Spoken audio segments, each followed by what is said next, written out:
buhat nagadako. O tungod ni anak, tingali ang uban sa ato wa pa kasabot, wa pa nakahibalo, dat karong Nobyembre 19, 20, and 21, pagahimuon dito sa atong union sa Cebu, ang usa ka pinisahi nga katiguman mao ang General Constituency Meeting sa Central Philippines nga naa sa Cebu. O diha nga pizza, I think November 21 tungod kay ang Central Philippines ang sa Cebu sa November 20 man magahimo sa eleksyon sa mahimong pangulo na pod, sulod na pod sa musunod nga 5 ka tuig ang atong union sa Cebu mahimo ng duha. Ha? Nay-amin din ha? Amen. Salamat kay nag-amin ha. Basin baya mo dito mo amin kay mingaw na kay gamay na lang ta. Yeah. Okay? So mahimo ng duha. Ang ngalan sa atong usa ka union mao ang East Central Philippine Union Conference nga mao nang naa sa Cebu. East. Okay. Ang mahitabo sa pikas mao ang West Central Philippine Union Mission. Kisa man ni siya, kisa man maglangkob ni ini, asa man mamimbro o mabilong ang NSM, asa man mauban. So doon na yung mga istorya to Berbero kay Bibian nga arita sa Bacolod kay One Island man. So nagsiaw-siaw po mi, sige, ibahin mi ninyo diri sa West, ari mi sa mga kailongguhan, ari na lang mi sa Mindanao, kay doon ra kay namong dipulong. Siyaw-siyaw na ba? Pero ang nahitabo mo ni, at least masayra na to, nga ang NSM nahimong part sa East Central Philippine Union Conference. Okay, so niata sa Cebu kay mga Cebuano mga kita, dili ingon nga atong kuan ang Cebuano, Ilonggo or whatever. Nahimot ang kabahin sa Cebu. Okay, so mo ni NSM, CBC ang sa Cebu, East Visayan Conference, EBC o ang Samar. Kita, upat ka kabuok din eh. Okay. Ang diri sa Pikas Board, Bacolod, Negros Occidental Conference, West Visayan Conference, NPM, ang bagong mission sa Panay, including Boracay, and then Romblon mission. So upat po sila dito nga mahimong kabahin sa West Central Philippine Union Mission. Mission sila dito, ang dinhi magpabiling nga conference, kay conference naman siya daan. So humana, gi-approve na sa atong buhatan sa General Conference nga effective January 1, these 4, Bacolod, Iloilo, Panay, o ang Romblon, mahimo na silang usa ka union. O gonya kita po, mahimo po tayo sa ka-union din sa East Central Philippines. Okay, so mahimo ng duha, mahimong duha. Okay, doon ay mahuna-huna nga tingali sa doon nga panahon, mahimong 5 ang dinhi because Masbate is applying for a mission also. Okay, pero wala pa gina ma-approve, but plano na tungod kay gusto sa Masbate nga mag-separate po sila. So mao na yung mga kalambuan sa ato ang buhat dinhi sa Central Philippines sa umalabot nga 5 ka tuig from 2026 to 30. Okay. So, tungod ni ana, murag lain baya nga kanang muhisgot mi ani, pero amo ginangdawaton kay kami manggod nga mga workers, amo gyud na nga pag-abot gani labi na ang mga elected workers, pag-abot gyud sa constituency, mangandam gyud mi kay basig di na mi mapili, di ba? So, dili ingon nga nanamilit, dili ingon nga nanamilit, pero kung itugod sa Ginoo, then will agwa kana na ang atong daigon siya because iya manigbuhat. Kami nga mga magbubuhat, kami nga mga workers, bisag asa lang gid mi ibutang, and because of the commitment that I will go, we will go. Then, unsay tawag sa Ginoo, kinahanglan nga atong tumano. Pero naghangyo mi sa Ginoo personally nga magpadayon ta sa buhat dinhi. Kung itugot niya, then magkauban ta ha, magkauban kita. Pero kung naapoy panahon nga basig kananaang naay laing tawag, di ta kahibalo. But anyway, ang tambang sa matag usa sa amo during sa constituency meeting, ang among lingkuranan bakante. And that's why naghinahinay naming panghimpos. Hinahinay naming panghimpos dito nga mahimong hinlo kay basin ug di na ta mapili. Alangan magdi na to biyaan na to tong mga hugaw dito. So among hinloan na tanan, apil direktor, apil presidente, apil sekretary kay kana meeting man, constituency meeting man. But anyway, dili na mo'y akong gusto nga dadon. Ang ato lang din kitang tanan mangandam. Kay kitang tanan, nagpanaw man paingon sa langit. Diba? Di ni mo atong pinuyanan. Doon ay langit na giandam ang Diyos, nagikinahanglan atong puyan, atong atuan, and we need to prepare ourselves. And that's why we need to empower leaders for Christ's soon return. Amen? Mura maggamay na niyong amin. Mura magdi pa kaayo gusto siguro mabalik ang Ginoo ay. Ha? Ha? Every time ba ha? Di lang ko paisa sa inyo ha? Pero some churches nga moadto ko, akong paisahon ang mga kaigsuonan. Kinsay gusto mabalik na ang Diyos? Isa, ang uban mo, anak gamay, mabalik. Murag makuyawan ba? Pero sa atong kapanahonan karon gagabi nag-text na po ang among anak na naa sa Cebu, naa sa Miller, nga naglinog na po dito. Why unda nga linog sa atong kapanahonan? Dili lang sa Central Philippines, dito sa Mindanao naglinog, dili lang din sa atong Pilipinas, kundi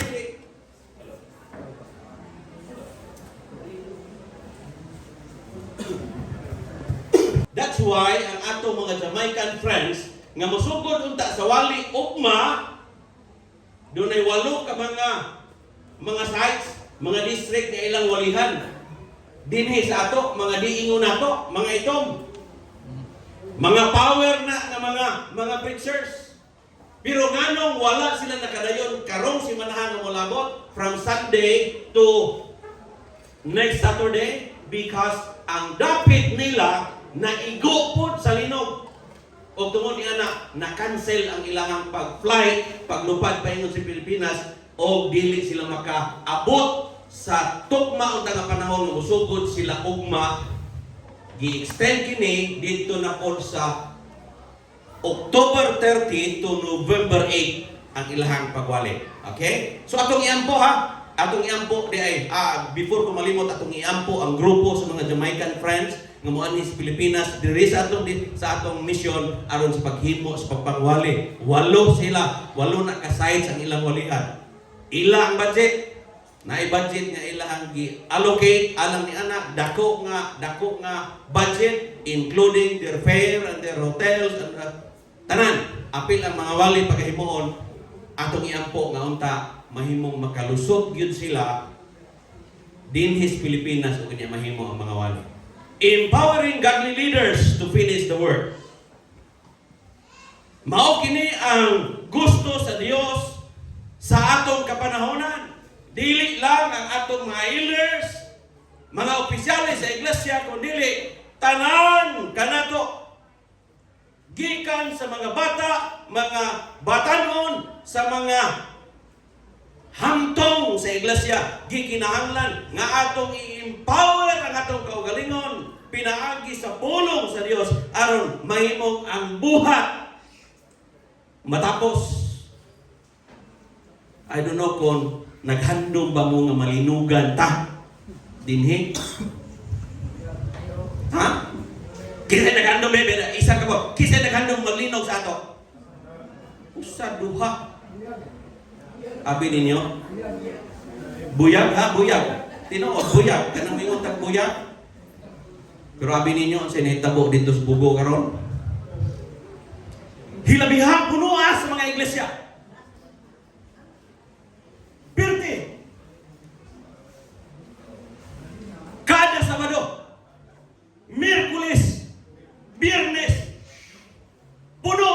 siya tungod kay dunay kalamidad, nalisang tungod kay ang Dios doon na mo balik.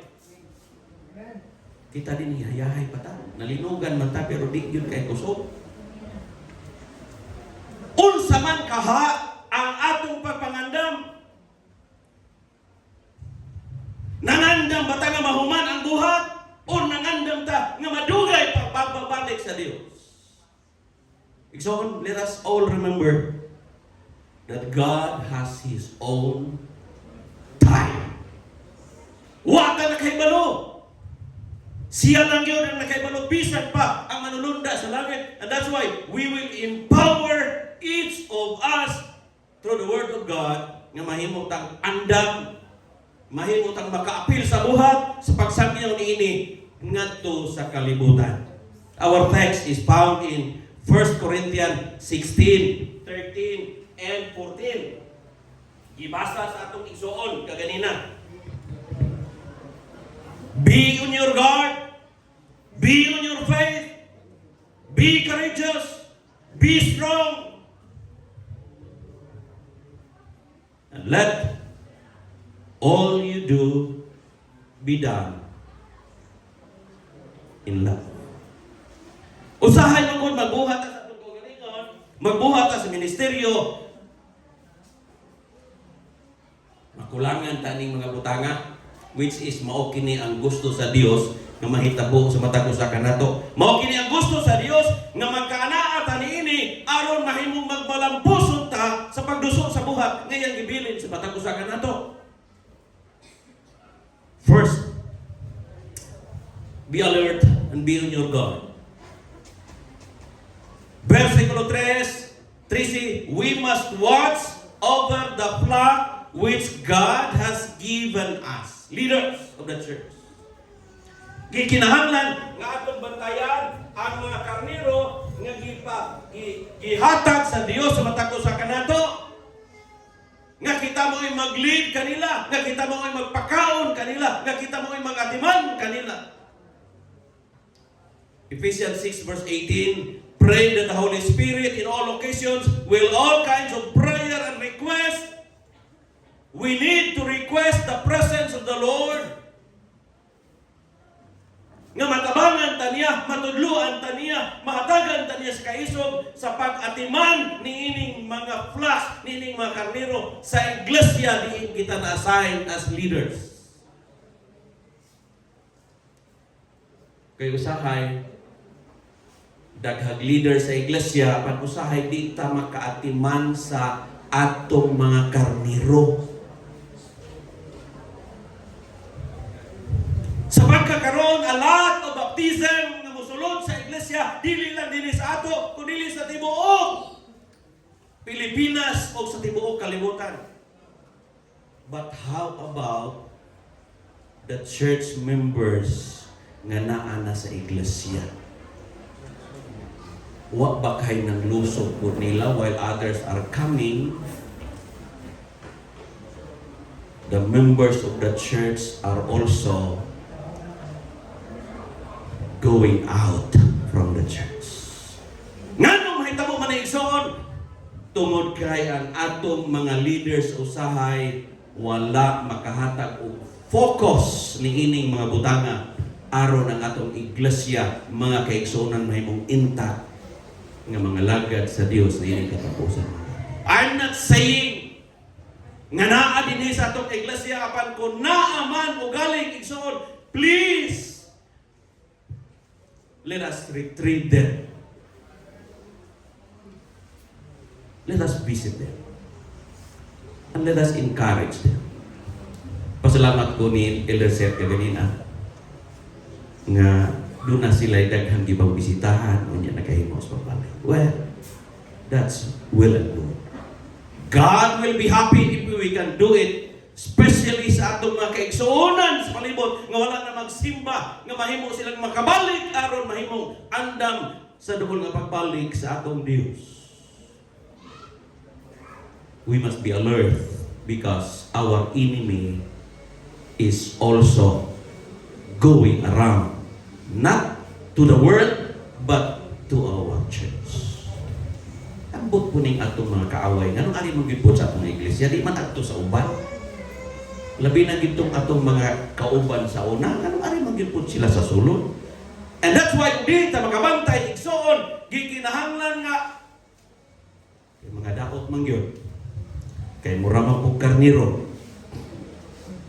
That's why we need to be alert.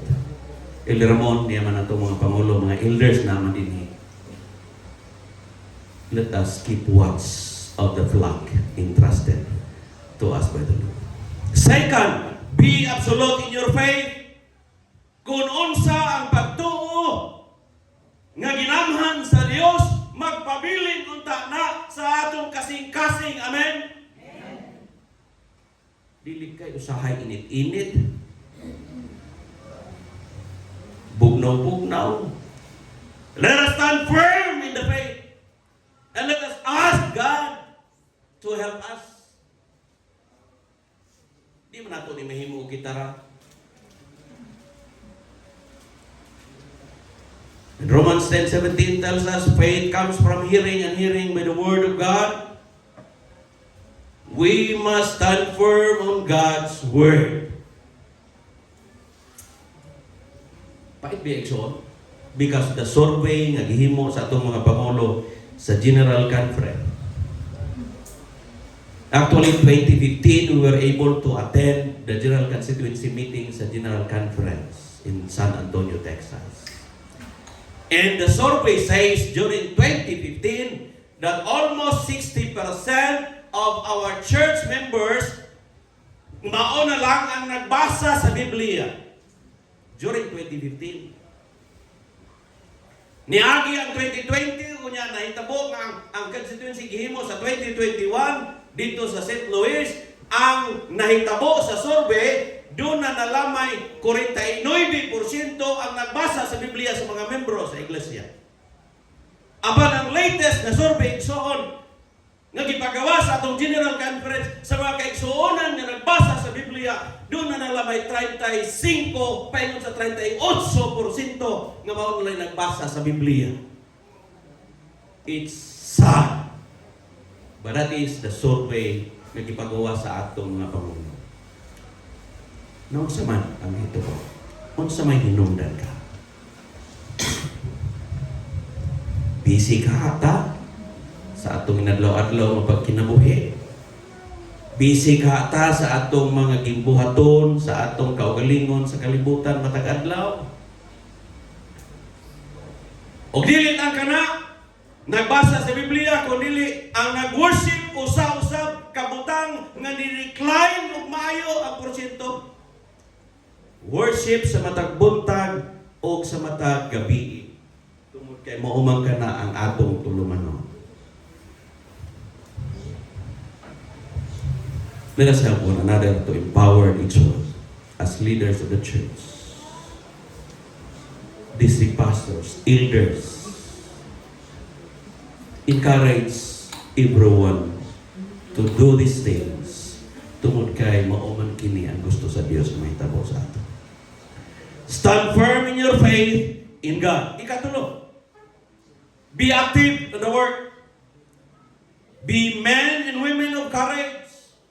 Dili ta mahadlok igsoon, dili ta malisang, kung unsa may nahitabo sa kalibutan, let us go and preach and give Bible studies to people around nga wala pa nakadawat sa kamatuoran niya sa Dios, because this is God's command to all of us. This is our mission, to preach the gospel into the whole world. Nagaingon din, take some risk even if you fail. Bisan pag dunay kapakyasan, dunay risko, let us give the message of God to the world. Amen.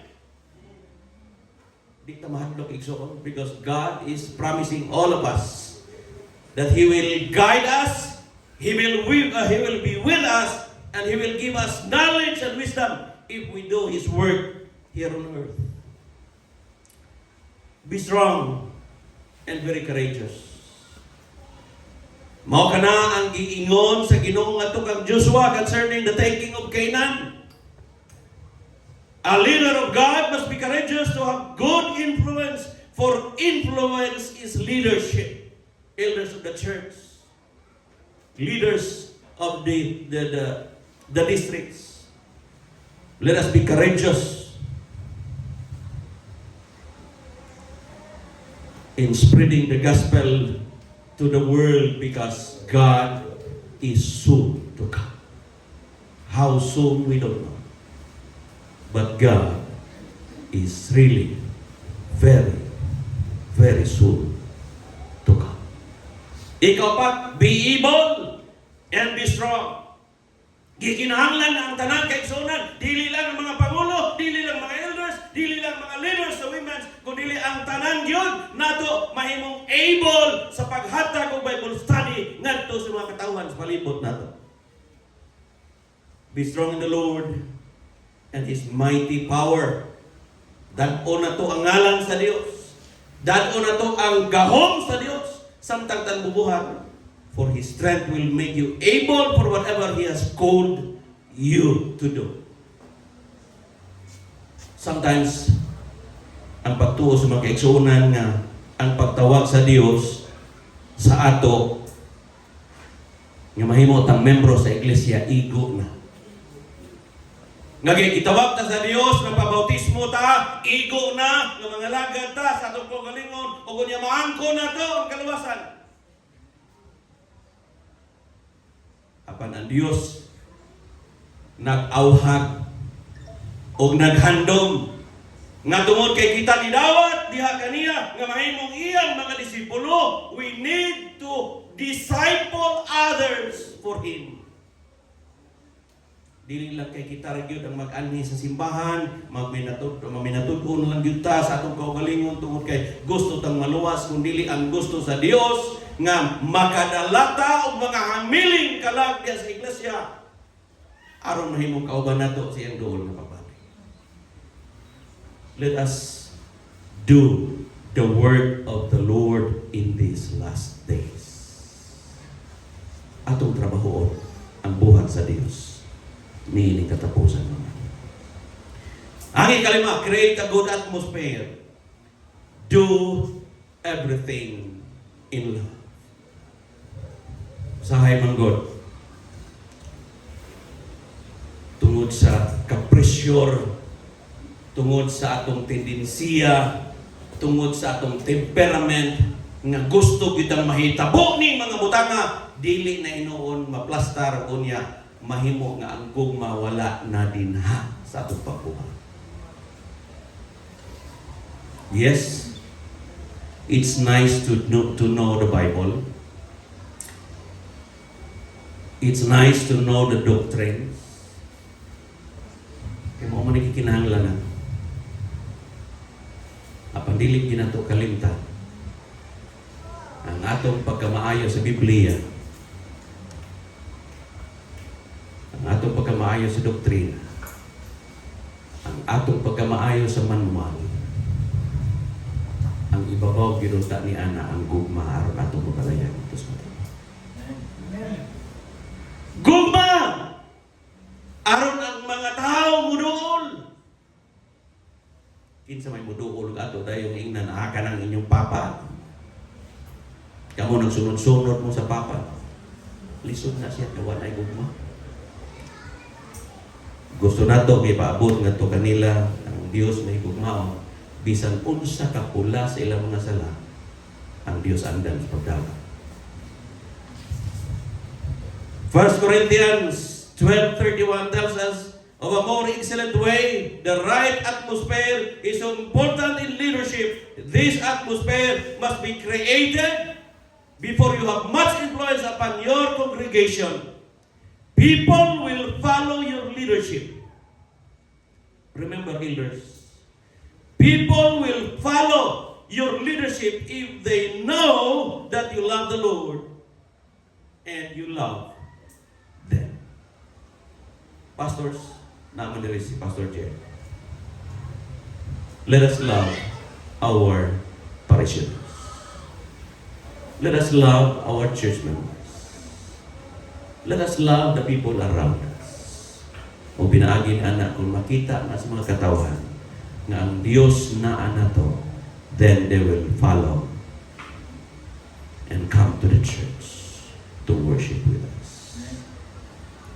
Let us all remember Revelation 17 verse 14. This will make war with the lambs, and the lamb will overcome them. For he is Lord of lords, the King of kings, and those who are with him are what? Called, chosen, and faithful. Kung nagtuot ang kita tinawa, let us follow the Lord faithfully. Kung nagtuot ang kita pinili, kay kita mga pinili man according sa Biblia sa pulong sa Diyos, let us follow the Lord faithfully. O kung naamang ito'y pagtuo nga dako pa, atong ipahayag kini nga sa kalibutan, aron daghan pa gyud ang madala diha sa kalibutan, diha sa atong iglesia. Life on earth is a test. Kung natong tan-awon ang record sa Biblia sa kinabuhi ni Job, grabe. Job was tested, but Job remained faithful. Ngano? Because si Job nakasabot nga siya pinili sa Diyos. Gibili sa Diyos. Kadaghan sa katawhan sa kalibutan. We are one of the chosen people. Masadiin sa panahon nga Diyos mo padayan iyang dadon dito sa langit. God keep His promises. And He will not allow you to be tested beyond your power to remain firm. Usan ni kapasalig sa Dios alang sa matag usa kana. Don't allow Satan to ruin our lives, to ruin our family, to ruin the church, because si Ginoong Hesus nagsaad nga ang pagsulay nga iyang itugod nga mahitabo sa atong kinabuhi, mahitabo sa iglesia, dili gyud na siya makalabaw sa atong pagtuo ngadto kaniya. But sometimes ang problema sa tao, muos-os siya sa iyang pagpangalaga. Muos-os siya og iyang sugaton ng pagsulay, which is ang naghimo niya na mao ang kaaway sa Dios nga mao ang yawa. And who are we to combat him? Who are we to fight him? No. Niya siya sa kalibutan more than 6,000 years, pila pa man takatuig. But by the power of Jesus nga atong pangayoon nga makiguban kanato, makahimo ta sa pag-fight sa kaaway ng mga yan. At the time you are put to test, He will give you the strength to endure it and to provide you with a way out. Elders of the church, leaders, pastors, women leaders, brethren of the church. Ang Diyos kung maabot man ang panahon nga nakita sa kalisdanan, ana sa pagsulay sa kinabuhi, He will find, He will provide a way out to all of us na mahimutang victorious sa atong pagpangalaga diha kaniya. Ayaw kong kabalaka kung naipagsulay. That's why kaganina namutan ako o kinsay gusto nga mulinog dinhi sa atong lugar. Kay kanang maong mga butang timailhana sa pagbalik sa Diyos. Tungod kay ang Diyos gusto niya nga muduol ta niya, munuol ta diha kaniya o muluhod sa atong mga tuhod aron sa pagpangayo sa iyang power, sa iyang gahom nga bisan pa man moabot ning mga butanga, makahimo ta sa paglahutay, sa pagpangalagad, sa pagpaabot sa iyang lugar. Life on earth is also a trust. The Bible says in 1 Corinthians 4:2, those who are trusted with something valuable must show that they are worthy of the trust. Elders of the church, God trusted us. Ayaw mo magtuo. Pili ka magtuo nga ang nominating committee mo'y nagpili ka na to. No. It's God because God trusted all of us. And we need to stand firm. Nga kining trust nga gihatag sa Ginoo sa ato. Unsa man siya kagamay, hatagan sa Dios ug gahom nga mahimo kining magmalampuson tungod kay kita iyang mga pinili nga mga katawhan nga iyang pagabalikan dinhi sa kalibutan. Life on earth is a temporary assignment. So what I've said, dili ni mo ito pinanganan, igsoon, higala. Mga lumalabay ta dinhi. Ogo niya ang Salmo 39 versikulo 4 nagaingon, Lord, make me know my end. Have we tried to ask the Lord, Ginoo, kano sa aman ang akong katapusan? I was talking with Elder Seth dito sa likod kaganina because usa sa mga o duha sa mga pillar sa atong distrito wala na ito makita. Ang pinalanggang ginikanan ni Sir Seth, Elder Seth, sila dinhi because of the situation nga pagsulay sa kinabuhi.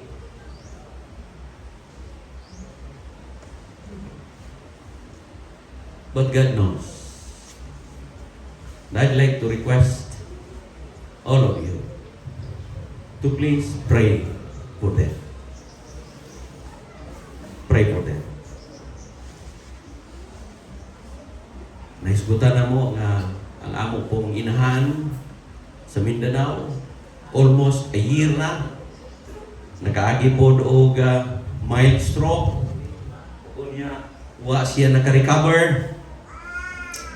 Dili lalim. I think for 7 months now nga ang among pagkaon o iyang pagkaon ni agi sa ilong. She's still alive. Yeah. Jadi man ta gusto lagi nga mupahulay na. So diha na mo sa ilong ipakaon. Oh. Dili lalim. Di man kabangon, di na makahimo siyang kaugalingon nga pagkagustuhan. So, atiman gyud.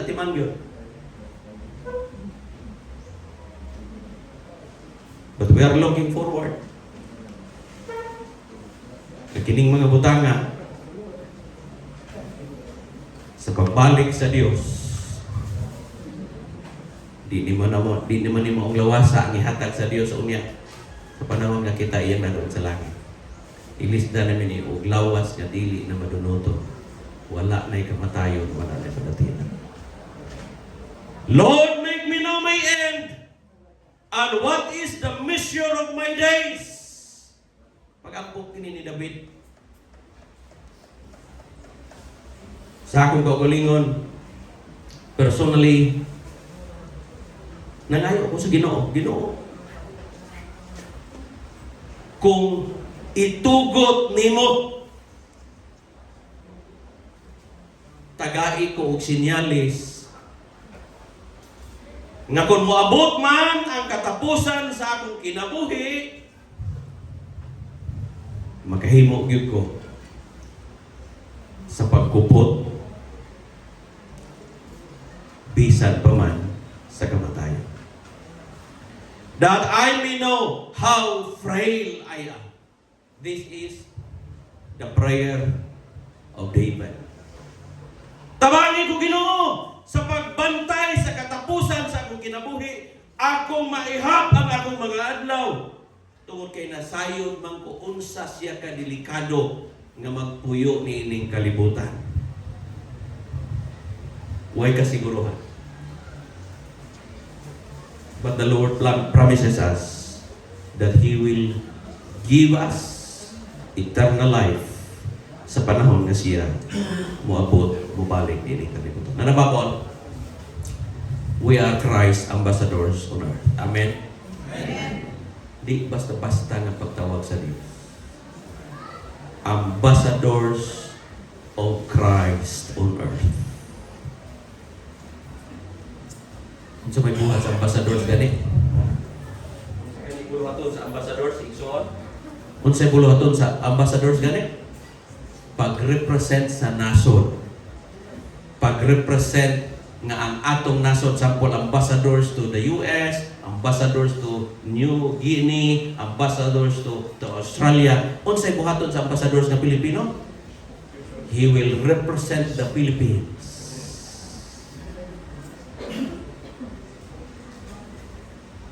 As God's children, we are ambassadors for Christ. Unsa may atong himuon? Mga ambassadors nunta sa Dios.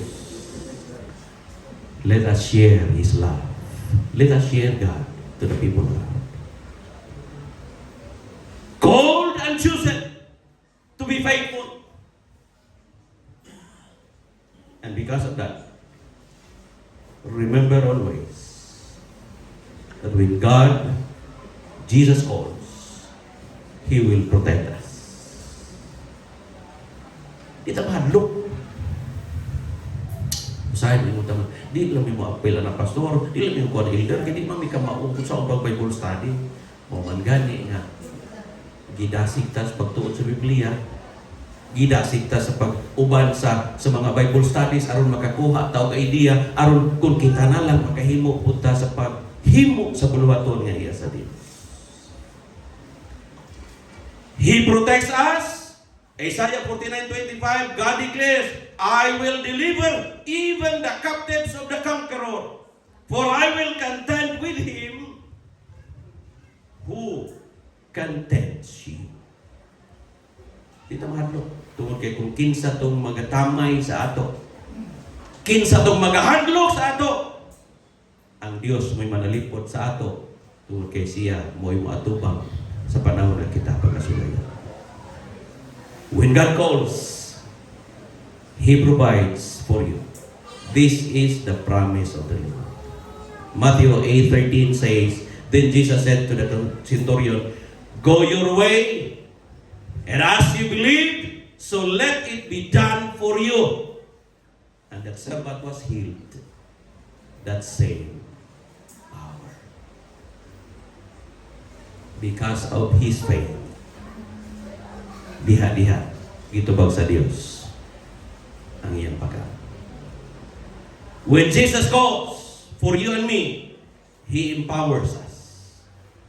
When God called Isaiah, he answered immediately, Here I am, Lord, send me. Are we called? Are we chosen? Let us respond. I will go. I will share the good news of salvation to the people. Here am I, Lord, send me. Sa katapusan, God has called us and placed us where we are for His purpose. Naibalo ang Diyos. Nahibalo ang Ginoo asa tadapit, nahibalo ang Ginoo asa tatawgo niya, nahibalo ang Ginoo asa ta niya ibutang. Tungod kay dunay purpose ang Dios sa matag usa kanato. And with God's leadership, you will fulfill His call in your lives.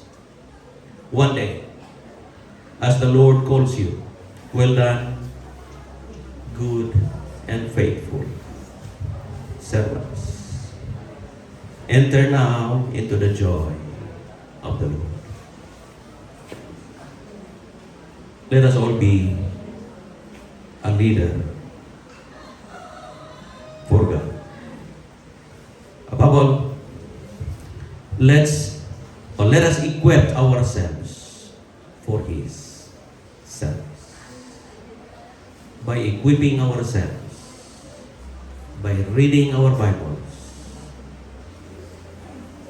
by going around to spread the gospel of Jesus Christ, sharing the good news of salvation.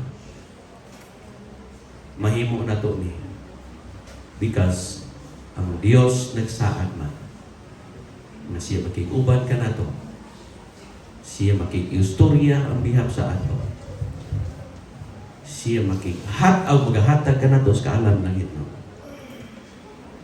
The only need we do is to submit our lives because we are called and we are chosen by the Lord.